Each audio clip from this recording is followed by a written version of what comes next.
Hello friends, সবাইকে good morning. সবাই কেমন আছো? আশা করি ভালো আছো। আমি মোটামুটি ভালোই আছি। তো আজ হলো রবিবারের সকাল। তো বৃষ্টি ভেজা, তো কী আর বলবো, এই কটা দিন মানে বৃষ্টি আর মোটেই থামছে না। আজ ভাবলাম একটু রৌদ্র হবে, রবিবার বাড়িতে আছি, তো সকালবেলা ঘুম থেকে উঠে দেখি এই অবস্থা।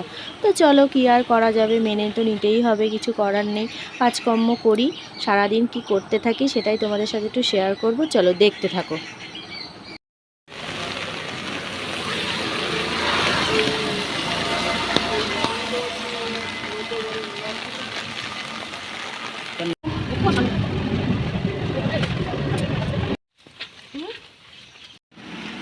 কাজই তো না।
তো চলো, আজকের ভিডিওটা এই পর্যন্তই রাখলাম। কেমন হলো অবশ্যই কিন্তু কমেন্ট করবে, আর লাইক তো একটা করবেই অবশ্যই। চলো, টাটা, বাই বাই।